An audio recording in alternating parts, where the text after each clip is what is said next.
पानी पानी माझी रे भैया कोन देशे जाबी रे ആമി എന്ന ചിത്രം തിയേറ്ററുകളിൽ വളരെ ശ്രദ്ധ നേടി മുന്നേറിക്കൊണ്ടിരിക്കുകയാണ്. ആമി എന്ന ചിത്രത്തിൽ ഏറ്റവും മികച്ച പ്രകടനം കാഴ്ചവെച്ച, തൻ്റെ കരിയറിലെ തന്നെ ഏറ്റവും മികച്ച അഭിനയം കാഴ്ചവെച്ച മലയാളത്തിൻ്റെ പ്രിയ നടി മഞ്ജു വാര്യർ ആമിയുടെ അനുഭവങ്ങളെക്കുറിച്ച് പങ്കുവെക്കുന്നു. മഞ്ജു വാര്യർ, സ്വാഗതം. ആമി എന്ന ചിത്രം നല്ല ഫീഡ്ബാക്കാണ് ലഭിച്ചുകൊണ്ടിരിക്കുന്നത്. പ്രത്യേകിച്ച് മഞ്ജു വാര്യർ എന്ന അഭിനേത്രിയുടെ ഏറ്റവും മികച്ച കഥാപാത്രം, ഏറ്റവും മികച്ച പ്രകടനമെന്ന് വളരെയധികം അഭിനന്ദനങ്ങളാണ് പല ഭാഗത്തു നിന്നും അഭിനയത്തെക്കുറിച്ചും പറയുന്നത്. ഈ ആമി എന്ന സിനിമ ചെയ്യുമ്പോൾ ഒരുപാട് ചാലഞ്ച് ഉണ്ടായിട്ടുണ്ടാകും. തുടക്കത്തിൽ തന്നെ ആദ്യം നിശ്ചയിച്ചത് വേറൊരു ആളെയായിരുന്നു. അവിടുന്ന് അത് മഞ്ജു വാര്യർ എന്ന മലയാളിയുടെ ഏറ്റവും പ്രിയപ്പെട്ട താരത്തിൻ്റെ കയ്യിലേക്ക് വരുന്നു. എങ്ങനെയായിരുന്നു ആമിയിലേക്കുള്ള എൻട്രി? ആമി എന്ന് പറയുന്ന സിനിമയ്ക്ക് ശരിയാണ് ഒരുപാട് വെല്ലുവിളികളും തടസ്സങ്ങളും താമസവും ഒക്കെ നേരിട്ടിരുന്നു. പക്ഷേ എന്നെ സംബന്ധിച്ച് ഇതൊന്നും ഈ വിവാദങ്ങളെക്കുറിച്ചാണെങ്കിലും എല്ലാത്തിനെക്കുറിച്ചും ഞാൻ ബോധവതിയായിരുന്നു, ശരിയാണ്. പക്ഷെ ഒന്നും എന്നെ ബാധിച്ചിട്ടില്ല. കാരണം ഇത് സിനിമ ആദ്യമായിട്ട് അനൗൺസ് ചെയ്യുന്ന സമയത്ത് ഞാൻ അങ്ങനെ എൻ്റെ പേര് വന്നിട്ടുണ്ടായിരുന്നില്ല. പക്ഷെ ഒരിക്കലും ഞാൻ ഒരു നിമിഷത്തിൽ പോലും ഞാൻ സങ്കല്പിച്ചു പോലും നോക്കിയിട്ടുണ്ടായിരുന്നില്ല. ഞാൻ ഏതൊരു സാധാരണ പ്രേക്ഷകരെയും പോലെ ഈ സിനിമ കാണാൻ ആഗ്രഹിച്ചിരുന്നു. അത് ശരിയാണ്. കമൽ സാർ എന്ന നമുക്ക് മലയാളികൾക്ക് തന്നെ എത്രയോ നല്ല സിനിമകൾ അന്നും ഇന്നും ഒക്കെ തന്നുകൊണ്ടിരിക്കുന്ന കമൽ സാർ, അതുപോലെ നമുക്ക് എല്ലാവർക്കും ഇഷ്ടമുള്ള വിദ്യ ബാലൻ മലയാളത്തിൽ അഭിനയിക്കുന്നു, മാധവിക്കുട്ടിയെക്കുറിച്ചുള്ളൊരു സിനിമ. അപ്പോൾ സെല്ലുലോയിഡൊക്കെ കണ്ടിട്ട് നമ്മളിങ്ങനെ ഭയങ്കര ആവേശഭരിതരായിട്ട് നല്ലൊരു സിനിമ കണ്ടതിൻ്റെ സന്തോഷത്തിൽ ഇരുന്ന് എത്രയോ ലക്ഷക്കണക്കിന് പ്രേക്ഷകരുടെ കൂട്ടത്തിൽ ഒരാളാണ് ഞാൻ. അപ്പോൾ ആ ഒരു സന്തോഷത്തിൽ ഞാൻ കാണാൻ കാത്തിരുന്നൊരു സിനിമയായിരുന്നു ആമി. അപ്പോൾ തീരെ പ്രതീക്ഷിക്കാതെയാണ്, എൻ്റെ സ്വപ്നങ്ങളിൽ പോലും വിചാരിക്കാത്ത ഒരു കാര്യമാണ് ഞാൻ ആ സിനിമയുടെ ഭാഗമാവുക എന്നുള്ളത്. അപ്പോൾ ആ സിനിമയുടെ ഭാഗമായതിന് ശേഷം ഞാൻ അതിൽ ചെയ്തിട്ടുള്ള ഒരേ ഒരു കാര്യമുള്ളൂ, ഞാൻ എല്ലാം ഫുൾ ബ്ലാങ്ക് ആവുക എന്നുള്ളത് മാത്രമേ ഉണ്ടായിരുന്നുള്ളൂ. കാരണം എല്ലാവരുടെ മനസ്സിലും ഉണ്ടാവും മാധവിക്കുട്ടി എന്നതിനെക്കുറിച്ചുള്ളൊരു സങ്കല്പം, ഒരു ബിംബം എന്ന് പറയുന്നത് പോലെ അവരുടേതായിട്ടുള്ളൊരു മുൻവിധികളും എല്ലാവർക്കും ഉണ്ടാവും. അതിൽ നമുക്ക് ആരെയും തെറ്റ് പറയാൻ പറ്റില്ല. അപ്പം അതുകൊണ്ട് തന്നെ എൻ്റെ മനസ്സിലും ഉണ്ടായിരുന്നു, കമൽ സാറിൻ്റെ മനസ്സിലും ഈ പറയുന്ന നമുക്ക് എല്ലാവരുടെ മനസ്സിലും ഉണ്ടാവും. പക്ഷെ ഈ സിനിമ എന്നുള്ളതിന് ഈ സിനിമയുടെ എന്താ പറയുക, കമൽ സാർ എന്ന് പറയുന്ന സംവിധായകൻ്റെ മനസ്സിൽ സാറ് സങ്കല്പിച്ചിട്ടുള്ള, സാറിൻ്റെ മനസ്സിലുള്ള കുറച്ച് കാര്യങ്ങളും ദൃശ്യങ്ങളും സാറ് വായിച്ചറിഞ്ഞതായിരിക്കാം, കേട്ടറിഞ്ഞതായിരിക്കാം, നേരിട്ട് സംസാരിച്ചതിലൂടെ സാറിന് കിട്ടിയിട്ടുള്ള അറിവുകളായിരിക്കാം. ഇത് സാറിൻ്റെ മനസ്സിലുള്ള ഒരു സങ്കല്പത്തിൻ്റെ ഒരു ദൃശ്യാവിഷ്കാരമായിട്ടാണ് ആമി എന്ന സിനിമയെ കാണേണ്ടത്. അപ്പോൾ അതിനോട് നീതി പുലർത്തണം എന്നുണ്ടെങ്കിൽ നമ്മൾ പൂർണ്ണമായിട്ട് ബ്ലാങ്ക് ആയാലേ കമൽ സാർ ആഗ്രഹിക്കുന്ന രീതിയിൽ നമുക്ക് അതിനുള്ളൊരു നമ്മുടെ ഭാഗം ചെയ്യാൻ സാധിക്കും.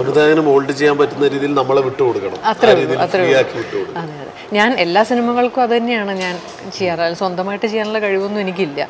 അപ്പോൾ അതുകൊണ്ട് തന്നെ ഞാൻ ഏറ്റവും ബ്ലാങ്ക് ആയിട്ട് കമൽ സാറിന് എന്ത് ആവശ്യമുണ്ടോ അത് ചെയ്യാൻ ശ്രമിക്കുക. അതിനോട് എത്ര പ്രാവശ്യം എത്ര റീടേക്ക് എടുത്താലും സാറിന് തൃപ്തിയാവുന്നത് വരെ ചെയ്യാനുള്ളൊരു സന്നദ്ധതയായിരുന്നു ഒരു പക്ഷേ ഞാനിതിൽ ചെയ്തൊരു ജോലി. അല്ലാതെ ഇതിനെ സംബന്ധിച്ചിട്ടുള്ള വിവാദങ്ങളെക്കുറിച്ചുള്ള ടെൻഷനും ഈ കഥാപാത്രത്തിൻ്റെ ഒരു വലിപ്പവും അതിൻ്റെ ഒരു ഭാരവും ഒക്കെ എല്ലാം ഞാൻ കമൽ സാറിലേക്ക് തന്നെയാണ് ഇട്ട് കൊടുത്തത്. ഒരുപാട് പേര് വിളിച്ചു പറഞ്ഞിട്ടുണ്ട് ഈ കഥാപാത്രം ചെയ്യേണ്ട, എന്നെയോ? ഇല്ലില്ല, എന്നെ അങ്ങനെ ആരും വിളിച്ചു പറഞ്ഞിട്ടൊന്നുമില്ല. എന്താണ് മഞ്ജുവിനെ ഇതിലേക്ക് കൺസിഡർ ചെയ്യാത്തത് എന്നും ആരും എന്നെ വിളിച്ച് ചോദിച്ചിട്ടില്ല, ചെയ്യരുത് എന്നും പറഞ്ഞിട്ടില്ല. പക്ഷെ ഈ സിനിമ ഇറങ്ങിയതിന് ശേഷം ഒരുപക്ഷെ സിനിമ ഇൻഡസ്ട്രിയുടെ അകത്ത് നിന്ന് ഇത്രയധികം ആളുകൾ വിളിച്ച് അവരുടെ അഭിപ്രായങ്ങൾ അറിയിക്കുകയും ഒരു 99% പേർക്കും സിനിമ ഇഷ്ടപ്പെട്ടു എന്നുള്ള ഒരു അഭിപ്രായമാണ്. വളരെയധികം ഇഷ്ടപ്പെട്ടിട്ട് സിനിമാ അകത്ത് നിന്നുള്ള ഇത്ര അധികം അഭിപ്രായങ്ങൾ ലഭിക്കുന്നത് എൻ്റെ ഓർമ്മയിൽ ആദ്യമായിട്ടാണ്. ഈ മാധവിക്കുട്ടി എന്താ പറയണ്ട, ഒരു 100 പേരോട് ചോദിച്ചു കഴിഞ്ഞാൽ 90-50 പേർക്ക് ഇഷ്ടമായിട്ടുള്ള ഒരു കവയിത്രിയാണ്. അത്രയും പ്രശസ്തമാണ്, എഴുത്തുകാരിയാണ്. അപ്പോൾ ആ കഥാപാത്രം ഈ സിനിമയുടെ ഷൂട്ടിംഗ് കഴിഞ്ഞിട്ടും പിന്തുടർന്നു? ഹാങ് ഓവർ ഉണ്ടായിരുന്നു? എപ്പോഴും അത് പിന്തുടരുന്നതല്ല, ഞാൻ ചേർത്ത് പിടിച്ച് വെച്ചിരിക്കുന്നതാണ്. കാരണം എല്ലാവർക്കും ഇഷ്ടമുള്ള ഒരു ആളാണ് മാധവിക്കുട്ടി എന്ന് പറയുന്നത്.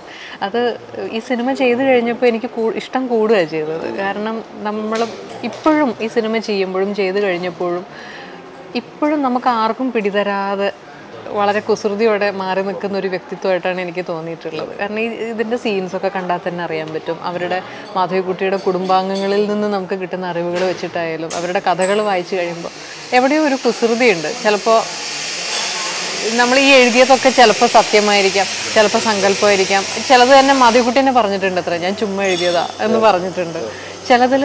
അപ്പോൾ എവിടെയോ ഒരു യാഥാർത്ഥ്യത്തിൻ്റെയും ഭാവനയുടെയും ഇടയിൽ ഇങ്ങനെ അങ്ങോട്ട് ചാടി ഇങ്ങോട്ട് ചാടി. അപ്പോൾ അങ്ങനെ വളരെ സ്വതന്ത്രമായിട്ട്, വളരെ ഒട്ടും പേടിയില്ലാതെ, അങ്ങനെ ഒരു വളരെ മനോഹരമായിട്ട് ഇങ്ങനെ ബ്ലൂം ചെയ്ത് നിന്നിരുന്ന ഒരാളാണ് മാധവിക്കുട്ടി എന്ന് എനിക്ക് തോന്നുന്നു. അതെ അതെ, കവിത പോലെ മനോഹരമായിട്ട്. അപ്പോൾ അതിന് എനിക്ക് തോന്നുന്നത് ഏറ്റവും വലിയ പിന്തുണ എന്നുള്ളത് മാധവിക്കുട്ടിയുടെ കുടുംബം തന്നെയാണ്. അപ്പോൾ അതിൽ മാധവിക്കുട്ടിയുടെ ഭർത്താവാണെങ്കിലും ഇപ്പോഴും നമ്മുടെയൊക്കെ കുട്ടികൾ, സുലോചന ആൻറ്റി, മാധവിക്കുട്ടിയുടെ മക്കൾ. അപ്പോൾ അങ്ങനെ ഒരു കുടുംബത്തിൻ്റെ ഒരു സപ്പോർട്ടും കൂടി ഉള്ളത് കൊണ്ടായിരിക്കാം ഒരുപക്ഷെ അവർക്ക് അവരുടെ എന്താ പറയുക ഒട്ടും ഭയമില്ലാതെ അവരുടെ ഈ ഭ്രാന്തമായ ചിന്തകളോ സങ്കല്പങ്ങളോ എല്ലാം അതേപോലെ എക്സ്പ്രസ് ചെയ്യാൻ സാധിച്ചത് അതുകൊണ്ടായി. ഈ ഫ്രെയിം വെച്ച് ദൂരത്തിലേക്ക് നോക്കിയിരിക്കുമ്പോൾ മനസ്സിൽ മുഴുവൻ എന്താണ് സത്യത്തിൽ? ഈ മാധവിക്കുട്ടിയായിട്ട് അങ്ങ് ജീവിക്കുകയായിരുന്നു, അതോ ആ ഒരു നിമിഷത്തേക്ക് അങ്ങ് ഒരു പരകായ പ്രവേശം പോലെ വരികയായിരുന്നു? ആ പരകായ പ്രവേശം വലിയ വലിയ ആൾക്കാർക്ക് പറഞ്ഞിട്ടുള്ള കാര്യം അങ്ങനെയില്ല. അത് അയ്യോ, അത് എനിക്കറിയില്ല. അയ്യോ, അങ്ങനെ ഒരു ആക്ഷൻ എന്ന് പറഞ്ഞ ഉടനെ അങ്ങോട്ട് അകത്ത് കയറി പോവാ പിന്നെ പുറത്തിറങ്ങി വരാം, അങ്ങനെയൊന്നുമില്ല. ഞാൻ അതിനൊരു കൃത്യമായിട്ടുള്ളൊരു വിശദീകരണം തരാൻ സാധിക്കുമെന്ന് എനിക്ക് തോന്നുന്നില്ല. അതെങ്ങനെയൊക്കെയോ സംഭവിക്കുന്നതാണ്. എന്തായാലും ഒരു വലിയൊരു അംഗീകാരം തന്നെ ഈ സിനിമയിലെ അഭിനയത്തിന് വേണ്ടി കാത്തിരിക്കുന്നുണ്ട് എന്ന് തന്നെയാണ് കണ്ടത്. എന്തായാലും ഒരു വലിയൊരു അംഗീകാരം തന്നെ ഈ സിനിമയിലെ അഭിനയത്തിന് വേണ്ടി കാത്തിരിക്കുന്നുണ്ട് എന്ന് തന്നെയാണ് കണ്ടത്. ഈ സിനിമയിൽ അങ്ങനെ ഒരു നല്ല സിനിമയുടെ ഭാഗമാവാൻ സാധിച്ചതും അതിന് ലഭിക്കുന്ന നല്ല വാക്കുകളും തന്നെയാണ് എന്നെ സംബന്ധിച്ച് ഏറ്റവും വലിയ ഒരു അംഗീകാരം എന്ന് പറയുന്നത്. ആമയിൽ നിന്ന് പുറത്തേക്ക് പോവുകയാണെങ്കിൽ എന്തൊക്കെയാണ് ഇനി വരാനിരിക്കുന്ന പ്രോജക്റ്റ്? ഇപ്പോൾ ചിത്രീകരണം കഴിഞ്ഞിരിക്കുന്നത് മോഹൻലാൽ എന്ന് പറഞ്ഞ സിനിമയാണ്. ലാലേട്ടൻ ഫാനായിട്ട് അഭിനയിക്കുന്ന. ആരാ അല്ലാത്തത് അല്ലേ? അതിപ്പോ ലാലേട്ടനാണെങ്കിലും മമ്മൂക്കയാണെങ്കിലും നമ്മൾ അത്രയും നമ്മുടെ കുട്ടിക്കാലം തൊട്ട് കണ്ട് വളർന്ന് ശരിക്കും അക്ഷരാർത്ഥത്തിൽ പറഞ്ഞാൽ ലാലേട്ടൻ്റെയും മമ്മൂക്കയുടെയൊക്കെ സിനിമകൾ കണ്ടിട്ടാണ് നമ്മൾ വളരുന്നത് തന്നെ. അപ്പം അത്രയും നമ്മുടെയൊക്കെ മനസ്സിൽ രണ്ട് തൂണുകളാണ്. ഇപ്പോൾ ഒരു വീടിൻ്റെ പോർച്ചിൻ്റെ രണ്ട് തൂണാണ്, ഒരെണ്ണം ഇല്ലെങ്കിൽ നമുക്ക് അറിയാം. അപ്പം അത് രണ്ടും രണ്ട് തരത്തിലുള്ള ശക്തികളാണ് ശരിക്കും. അപ്പോൾ അതിൽ ലാലേട്ടൻ്റെ ഒരു ഫാനായിട്ട് ഇത് ഈ സിനിമയിൽ അഭിനയിക്കുന്നു. ഒപ്പം ചിത്രീകരണം നടന്നുകൊണ്ടിരിക്കുന്നത് ലാലേട്ടനോടൊപ്പം ഒടിയൻ. ആ ഒരു ഭാഗ്യം ഉണ്ട്. ഈ ലോഹിദാസ് സാറിൻ്റെ ഭാര്യയുടെ ഒരു ഇൻ്റർവ്യൂ ഞാൻ കേൾക്കുമ്പോൾ പറയായിരുന്നു, മഞ്ജു എന്ന അഭിനേത്രിയെ മാറ്റി നിർത്തി കഴിഞ്ഞാൽ ഒരു വ്യക്തി ഇത്രത്തോളം ഡൗൺ ടു എർത്ത് ആയിട്ടുള്ള, ഇത്രത്തോളം ഹമ്പിൾ ആയിട്ടുള്ള ഒരു ഈ കുട്ടി ഒരു താരമാണോ എന്ന് ഞാൻ പലപ്പോഴും ചിന്തിക്കാറുണ്ട്. എങ്ങനെയാണെങ്കിൽ നമ്മളാണ് കുറച്ചും കൂടി ജാടക്കാരെന്നോ, എങ്ങനെയാണ് ഈ ഒരു ശൈലി വന്നു ചേർന്നത്? ഒരു താരജാട ഇല്ലാതെ എങ്ങനെയാണ് പെരുമാറാൻ സാധിക്കുന്നത്? ജാട കാണിക്കാൻ എന്തെങ്കിലും വേണ്ടേ? ഒന്നുമില്ല. അതിനും എനിക്ക് അറിഞ്ഞൂടാ എന്തിനാ അങ്ങനെയൊക്കെ കാണിക്കണേ. നമ്മളെങ്ങനെയാണോ അങ്ങനെ ഇരുന്നാൽ പോരെ. തീർച്ചയായിട്ടും ഒരു വലിയൊരു ഗ്യാപ്പിന് ശേഷമാണ് മലയാള സിനിമയിലേക്ക് തിരിച്ചു വന്നത്. ഈ ഇത്രയും കാലം ആ ഒരു ഗ്യാപ്പിൽ, ആ ഒരു ശൂന്യമായ ഒരു ഇടവേള എന്ന് പറയുന്ന പോലെ, ആ ഒരു കാലത്ത് എന്തായിരുന്നു? സിനിമയെക്കുറിച്ച് പഠിക്കുകയായിരുന്നു, ഓരോ സിനിമയിലെ മാറ്റങ്ങളെക്കുറിച്ച് അറിയുന്നുണ്ടായിരുന്നു, ലോക സിനിമകൾ കാണാറുണ്ടായിരുന്നു, എന്തായിരുന്നു? സാധാരണ പ്രേക്ഷകരെ പോലെ സിനിമകൾ എല്ലാം നല്ല സിനിമകളൊക്കെ കാണുമായിരുന്നു. അങ്ങനെ സന്തോഷത്തോടെ തന്നെയായിരുന്നു ഇരുന്നിരുന്നത്. സിനിമകളൊക്കെ വാച്ച്, എല്ലാ സിനിമകളും കൃത്യമായിട്ട് കാണാറൊക്കെ ഉണ്ടായിരുന്നു. ഹൗ ഓൾഡ് ആർ യു ശരിക്കും പറഞ്ഞ ഒരു ചരിത്ര വിജയമായി. അതായത് ഇന്ത്യൻ സിനിമ, ലോക സിനിമ കണ്ട ഏറ്റവും മികച്ച താരമായ അമിതാഭ് ബച്ചൻ പറഞ്ഞു ലേഡി സൂപ്പർ സ്റ്റാർ എന്നൊക്കെ വിശേഷിപ്പിച്ചു അല്ലേ? ആ ഒരു നിമിഷത്തൊക്കെ എങ്ങനെയാണ് കാണുന്നത്? അയ്യോ, അതൊക്കെ ശരിക്കും എന്നെക്കുറിച്ച് ഇങ്ങനെ നല്ല വാക്ക് പറയുന്നുണ്ടെങ്കിൽ ശ്രീജിത്ത് ബച്ചൻ സാറിൻ്റെ കൂടെയൊക്കെ 2 നിമിഷം ഇരുന്ന് കഴിഞ്ഞാൽ എന്നെയൊക്കെ ജാടയാന്ന് പറയും. അത്രയും ഡൗൺ ടു എർത്താണ് ബച്ചൻ സാറിനെ പോലെയുള്ളൊരു മനുഷ്യനൊക്കെ.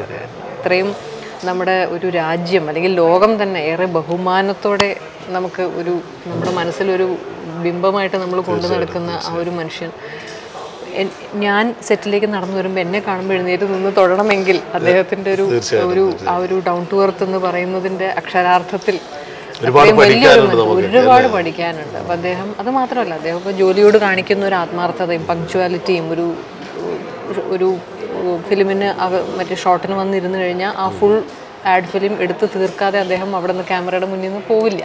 അവിടെ ഇരുന്ന് മലയാളമൊക്കെ സംസാരിക്കാൻ തന്നെ എൻ്റെ അടുത്തൊക്കെ സംശയം ചോദിക്കാം. അപ്പോൾ അതൊക്കെ വെച്ച് നമ്മളൊക്കെ ഒരുപാട് കണ്ടു പഠിക്കേണ്ട ആളുകളാണ്. കൂടെ വർക്ക് ചെയ്യുമ്പോൾ ഒരു ടെൻഷൻ ഉണ്ടായിരുന്നു. അതെപ്പോഴും ഉണ്ട്.